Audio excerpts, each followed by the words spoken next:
Hi, good evening, Saints. Just going to do a quick book review on this one before me. This is titled The Story of the Christian Church, and it's put out by Jesse Lyman Hurlbut. That's the author of the book. This book was actually written in the 1800s, I believe, early 1900s.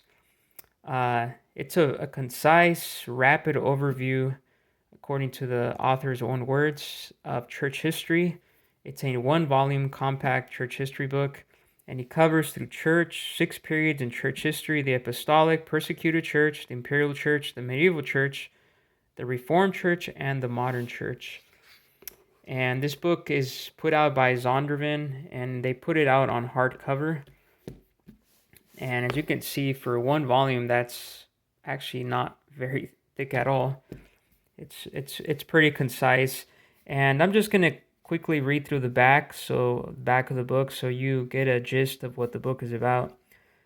So it says, written by Dr. J.L. Hurlbut, author of the renowned Hurlbut Story of the Bible, the Story of the Christian Church, will help you appreciate your rich heritage as a Christian. You'll discover how, through the best and of the worst religious and world events, Christ continues to call and cleanse his bride, the church. Spanning the centuries, the church's remarkable saga is a study in contrast, martyrdom and peace, corruption and holiness, from the first days of the church to today. The story of the Christian church unfolds a fascinating account of the people, places, cultures, and events that comprise church history. You'll learn about the spiritual fire that lit the early church, persecutions under Nero and other Roman emperors, the rise of sects such as Gnosticism and Manichaeism, the ascendance of papal power in the Middle Ages, heroes of the Reformation, Martin Luther, John Calvin, and others, leaders in the modern church such as Jonathan Edwards and John Wesley.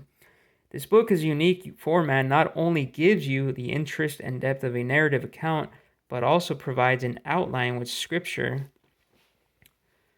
references on the page margins. In addition, you'll find a general outline prefacing each section of church history, and at the end of the book, suggestions for study and review questions help you get a firm grasp on the material in each chapter.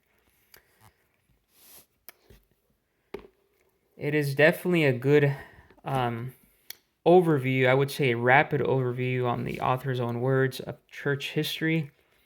And there are many church history books written that are pretty much available to us through that. They're pretty much easy. You can get them digitally or hard copies of books, but this one is a good one. You may not have heard of it, and I strongly suggest, if you're an evangelical believer, that you study church history. And I think for the most part, most Christians have not really taken the time to actually study church history, and it's a very important study. Apart from the Bible, I strongly suggest getting a good church history book and really studying church history. Understand that it's important to understand how God has really used his church throughout the centuries, and to know the key figures in church history and things that were going on in the past throughout church history, the defense of the faith, and, the rise of sects such as Gnosticism, heresies that were springing up here and there, and how the early church fathers did whatever they could to combat these heresies that were coming about in their time. And it's important to know all this stuff. It's very important, and we don't want to have a truncated view of just our faith. We want to recognize and study the great leaders that God mightily used, but not also just the leaders, but also the body of Christ in general. And this book is a very easy read. I think the author intended it to be written that way, to be easy to read. And some church history books tend to be very academic, and there's nothing wrong with that. But I think it's best just to keep it in simple terms in the layman language like myself. I don't have a theological degree from a seminary or Bible college, so it's good to keep things just simple, concise, and the everyday layman language, I think, does it best. And it's a pretty short book, as I said. I think it's, let me see here. It's like 100, it's actually just below 200 pages.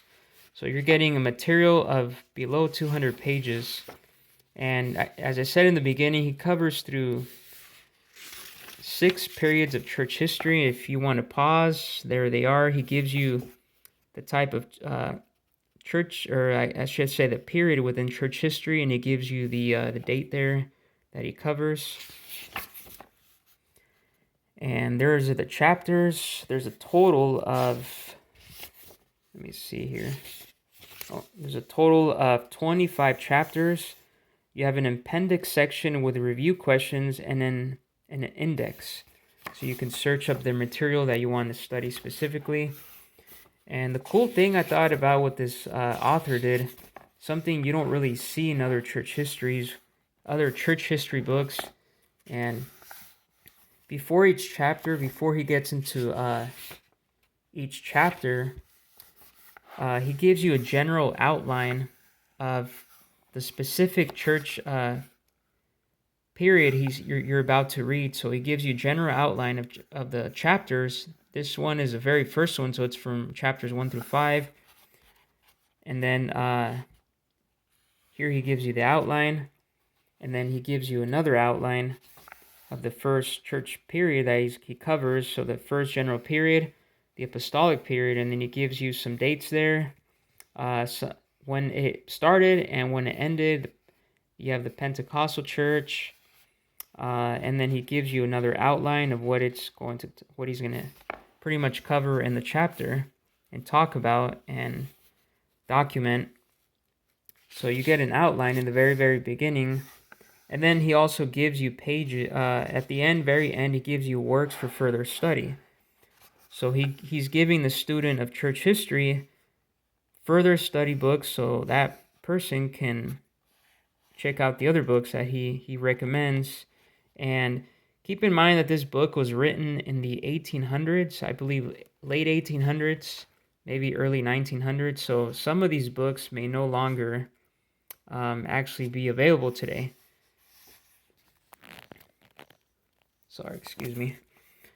So just keep that in mind as you if you read this book. And what I like about this book is it's very understandable. But beside from his being very understandable, at the every chapter he adds these sections on the margins. And for example, he gives you period 1, the Apostolic Church from the Ascension of Christ AD. So he gives you these marginal pretty much topics of what he's covering in each paragraph. So each paragraph entree he's covering, he gives you these marginal titles at the on the side, so you can know what you're going to be reading. So I thought that was pretty neat. Never seen that in another church history book. So, like for example, to the Edict of Constantine 313 AD. So that's what you're going to be reading here. And it corresponds to right next to what the title is. You're going to be reading next to it what the paragraph is corresponding to that marginal title. So I thought that was pretty neat. And then as you can see, the chapters are not very long. They're not very, very long. They're pretty much, for the most part, the chapters are they're short. And keep in mind, as I said, this is a rapid overview of church history, so he is giving you. But nevertheless, even though being a rapid overview, there's still a lot of material he does cover. And it makes a good book for, if you don't know anything about church history, you're an evangelical believer, and you don't know nothing, this is a good book. As well as the advanced, I would say, student of church history, this is a book you can definitely go back to and even pull out material. And because church history, there's things that time goes by, we just tend to forget certain dates or events, or even certain people in church history that maybe we have forgotten. So it's always good to go back and review the material and just refresh your memory of certain things in church history. So I think that's always good. And another cool thing about this book is at the very, very end. I'm just going to flip through there. And there are, as you see here, this is a picture of the Quakers from the 1700s here in America and in Europe. He does add some pictures like this throughout the book. Now, not every chapter has a picture, but there's a couple pictures here and there. And he covers all the way up to the modern church. I believe through the 1800s is the last, I believe, time he covers, 1800s. So that is the last period he covers since it was written at that time. What I wanted to get to is the appendix section here. So the appendix section here is the review questions that you get. These are review questions. And what's pretty cool is that through every chapter has review questions.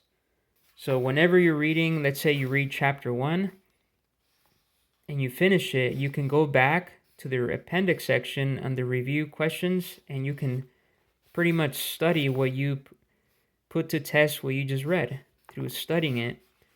So all the chapters contain study questions, suggestions. He has a suggestion for study, for example, here. Read carefully Acts 6 to 15 inclusive, and look up all the text references in the chapter. Locate every place named upon a map. On the map of Palestine, note the places in the journeys of Philip, of Peter to Joppa and Caesarea, of Saul from Jerusalem to Damascus and Arabia.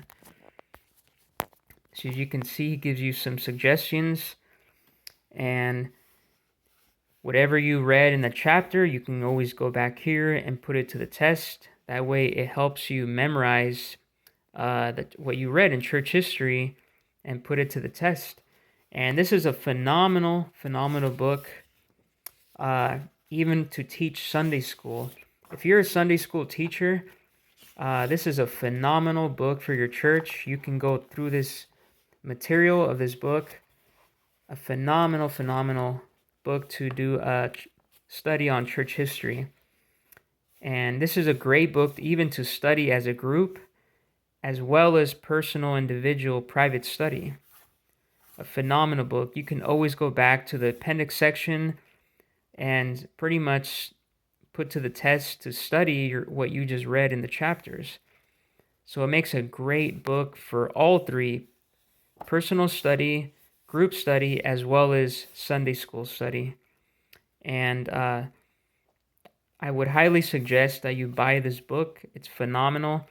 And keep in mind, any one volume church history books are not going to cover every little detail in church history. I mean, church history contains so much that it is impossible for one book to contain all of it. I would even dare to say that not even all multiple volume church history books can contain all the details within church history. There's just so much to cover. It would be volumes upon volumes upon volumes. But it's always just good to have one volume book on church history so you can get a gist of what's been going on and how God has been using the church throughout the history. And like I said, a lot of believers are, for the most part, ignorant, and unfortunately, many evangelicals have not taken the time to actually study church history. And if you have not taken this time to study church history, this book is for you. It's even, as I said, for the advanced student of church history. It is phenomenal. It's thick, and maybe some of you can read this within a week. But my suggestion is, if you read this book, if you buy yourself a copy, you can get it at christianbook.com. Don't rush through the book, but take your time to actually learn, to study the material and learn it, and learn church history. Get to know how God has been using His church